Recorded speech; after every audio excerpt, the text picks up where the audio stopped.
तो साथियों चलिए आज के मार्केट के बारे में चर्चा करते हैं। आज मार्केट में काफ़ी हाई वोलेटिलिटी देखने को मिली, मतलब बहुत हाई वोलेटिलिटी थी। पहले 1 घंटे तो भाई मतलब जिस तरीके का एक्शन था और रीज़न भी क्लियर था, आरबीआई की मीटिंग थी एंड उसके जो रिजल्ट्स आने थे। तो आप देख सकते हैं कि यहाँ पे सीधा आप 100 पॉइंट ऊपर जाते हैं, फिर आप करीब 50 पॉइंट नीचे आते हैं, दैन ठीक है आपको एक ट्रेंड देखने को मिला। लेकिन डिफेंस स्टॉक में आज जो मच नीडेड सेलिंग देखने को मिली, जो हॉटनेस थी वहाँ पे कंप्लीट हमें प्रॉफिट बुकिंग देखने को मिली है।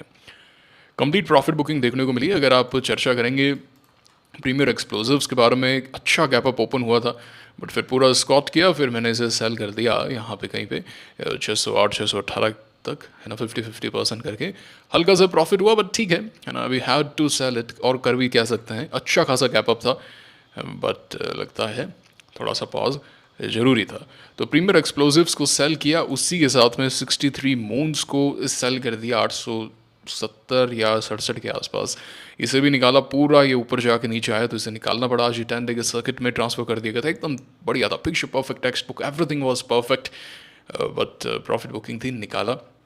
उसी के साथ में कोचिन शिप में आज 50% प्रॉफिट को बुक किया, है ना। जब ये लो तोड़ रहा था तब 50% प्रॉफिट को बुक कर लिया इसके अंदर, और अभी भी अच्छे खासे प्रॉफिट के अंदर हम हैं। और मुझे ऐसा लगता है कि अभी और अगर ये इस तरीके का पैटर्न, सेम पैटर्न ये बना सकता है। So it is on high priority list of mind, है ना। तो मैं इसे 10 डे तक अब ट्रेल करूँगा, है ना। या तो कोई बहुत बड़ा फॉल आ जाए तो बात अलग है, अन्यथा मैं इसे अब 10 डे तक ट्रेल करने वाला हूँ। हो सकता है यहाँ से कल 2200 तक आए, है ना, फिर थोड़ा सा ऊपर आके यहाँ पे अगले दिन अच्छी क्लोजिंग दे दे, जिस तरीके का एक्शन यहाँ आया। फिर अगर ऐसा कोई पैटर्न बनेगा तो ले लेंगे। 10 डे जो है वो काफ़ी इंपॉर्टेंट है। जैसे आप देख सकते हैं कि मैंने आर के डेवलपर्स बाय किया था यहाँ पे, इस दिन मैंने 1/3, आई एम नॉट रॉन्ग, हाँ 1/3 समथिंग मैंने बुक कर लिया था। एंड बाकी आप देख सकते हैं इसने 10 डे का लेवल नहीं तोड़ा, तो मैंने यहीं अलर्ट लगाया था और आज यहीं से ही बड़ा धमाका हो गया, 7% अप। खैर आरबीआई की मीटिंग जो हुई थी, जो रिजल्ट्स थे कि भाई हम 50 बेसिस पॉइंट से रेट कट करेंगे, तो वो इस सेक्टर के लिए काफ़ी पॉजिटिव है, बहुत ज़्यादा पॉजिटिव है। यही रीज़न है कि आज डीएलएफ वगैरह सभी हॉट थे, बट हमारे पास में पहले से पोजीशन थी, तो we have made some great money in market as well. So ये पूरा हफ्ता काफ़ी अच्छा रहा, काफ़ी अच्छा पैसा बना, है ना, बहुत अच्छा पैसा बना है। एंड सारी भरपाई हो चुकी है, कोचिन चिप में भी अच्छे प्रॉफिट में अभी हम बैठे हैं। I think it can get better. Data patterns भी मैंने सेल नहीं किया, सिमिलर सॉर्ट ऑफ एक्शन यहाँ पे, जब तक ये 10 डे नहीं तोड़ता मैं बना हुआ हूँ, है ना। 10 डे अगर तोड़ देगा तो यही होगा कि ज़्यादा से ज़्यादा मैंने कॉस्ट पे एग्जिट किया, मुझे कोई दिक्कत नहीं है, मैं इसमें फ़िलहाल बना हुआ हूँ। एज ऑफ नाउ मुझे इसके अंदर कोई बड़ा वायलेशन नज़र नहीं आ रहा। हो सकता है कल ये करीब करीब सोमवार को 3130-20 के आसपास खुल के 10 डे को एक बार टच करने का प्रयास करे, फिर अगले दिन हमें रिवर्सल देखने को मिले। Anything can happen. I am trailing 10 day moving average over here. मैंने आपको आर्केट के एग्जाम्पल से बता दिया कि बहुत ही ज़्यादा इंपॉर्टेंट 10 डे मूविंग एवरेज होता है। Same applies to Cochin ship. Premier explosive sell कर दिया, 63 मून्स सेल कर दिया। उसी के साथ में आज मैंने आईटीसी होटल बाय किया, 218 के आसपास की मेरी एवरेजिंग है, अभी तक इसमें बने हुए हैं, कोई दिक्कत नहीं है।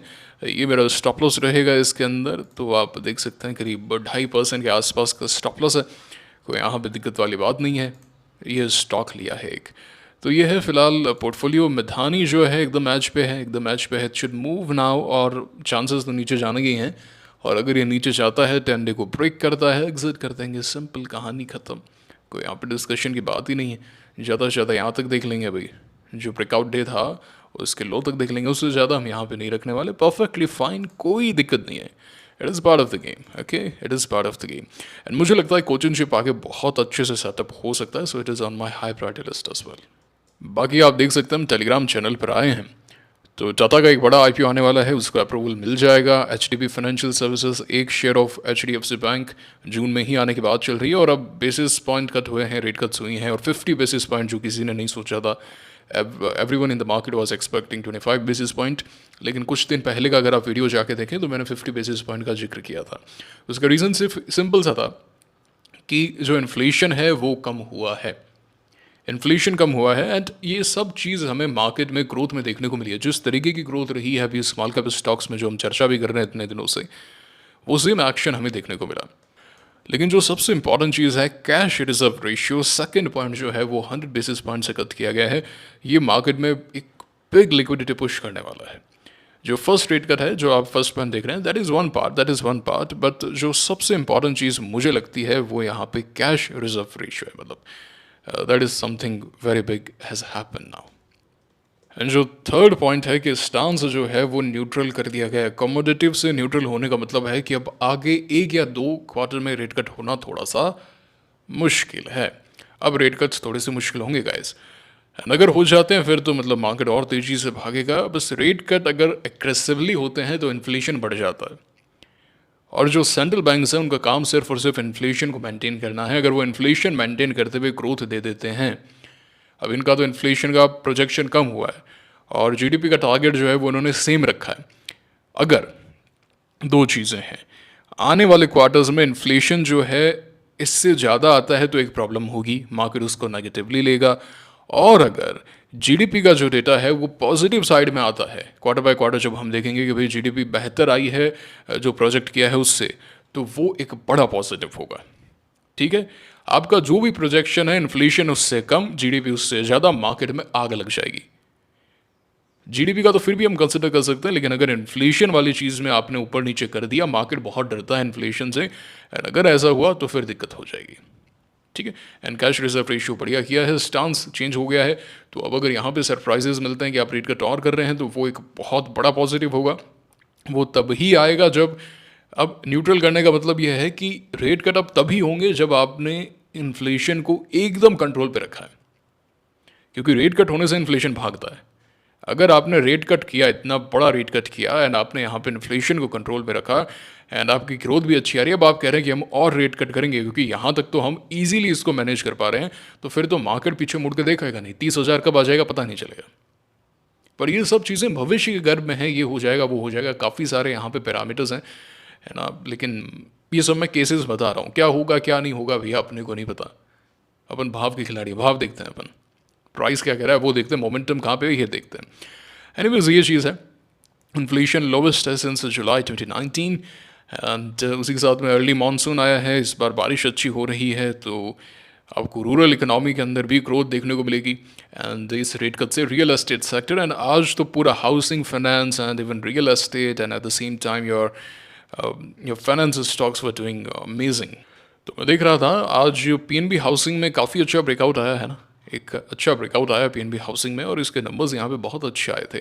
अब आगे कहीं पे जाके एक सॉर्ट ऑफ पिवट बनाएगा तो हमें इसे दिखेंगे। Shriram finance, great action, great action. There was a pivot here, but again we were focusing on defense, and this came out of the syllabus. ये सब चीज़ें होती रहती हैं, है ना। आप मतलब ऐसे नहीं कर सकते, आप आज ये भागा तो मुझे ये ले लेना चाहिए था, आप ये पास्ट में जाके नहीं कर सकते। Okay, now you have an information, अब आप इसका इस्तेमाल कैसे कर सकते हैं। अब डिफेंस तो काफ़ी समय से चल रहे थे, है ना, एक हफ्ता चला, हफ्ता 10 दिन चला, लेकिन हमने तो इसको यहाँ बाय किया ना, चलने तो यहीं से लग गए थे, है ना, 12 मई से चलने लग गए थे, बट हमने पूरा वेट किया, and we bought after 15 days. समझ पा रहे हैं। और कोई भी एक नई थीम आती है वो ऐसे नहीं होती है कि भाई आज चल गई अब कल गिर जाएगी, इट टेक्स टाइम, उसमें समय लगता है। अगर इंस्टीट्यूशन एक्यूमुलेट करने जाएंगे, अब 1300 करोड़ ये बड़ी छोटी सी रकम है किसी भी म्यूचुअल फंड के लिए, उनको धीरे धीरे करके एक्यूमुलेट करना होता है कोई भी स्टॉक, कोई भी सेक्टर। तो जब भी कोई अच्छी थीम चलती है इट टेक्स टाइम, है ना, उसमें बार बार सेटअप्स बनते हैं, एक मिस हो गया you catch the another one, ये बहुत इंपॉर्टेंट चीज़ है। ये जब चीज़ आपके दिमाग में होगी तो आप फोमो में नहीं आएंगे, वरना क्या होता है आप फोमो में आ जाते हो, कभी भी कहीं भी ले लेते हो, फिर फंस जाते हो, फिर बोलते हो यार मेरा पैसा यहाँ पे तो ब्लॉक्ड है, मैं दूसरा स्टॉक कैसे लूँ। अब वो भागने लगता है, फिर रियलाइज़ होता है कि ना ना ना ना इसी को पकड़ना चाहिए था, फिर उसको सेल करके वो लेते हो, और दूसरा भागने लग जाता है जो सेल किया था, और जो बाई किया वो गिरने लग जाता है, इसी चक्रव्यूह में फंसे रह जाते हो, है ना। तो स्टॉक लेना बड़ा आसान है, अभिमन्यु की तरह चक्रव्यूह में जाना बड़ा आसान है, फंसना बड़ा आसान है, लेकिन बाहर निकलना बड़ा मुश्किल है। स्टॉक मार्केट एक चक्रव्यूह है, आ गए ये, है ना।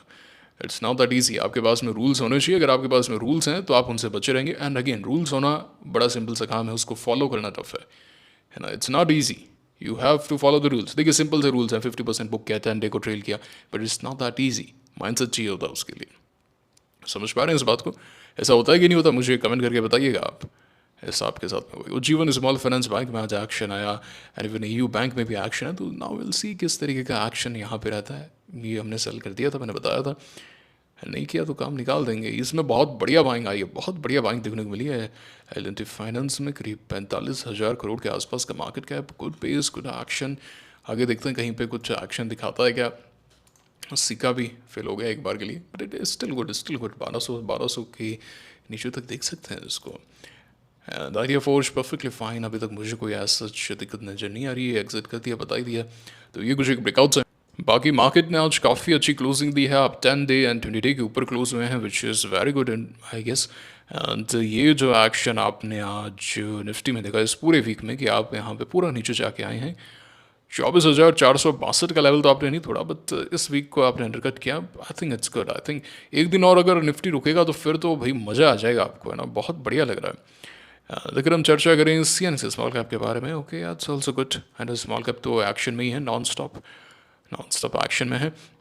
अब देखते हैं कोई सेटअप वगैरह मिलता है क्या। इंफ्रा जो है that is hot, infra is looking good to me, CNX infra. So infra sector के अंदर स्टॉक्स देखने पड़ेंगे, है ना। ट्रांसरेल शायद इसी में आएगा,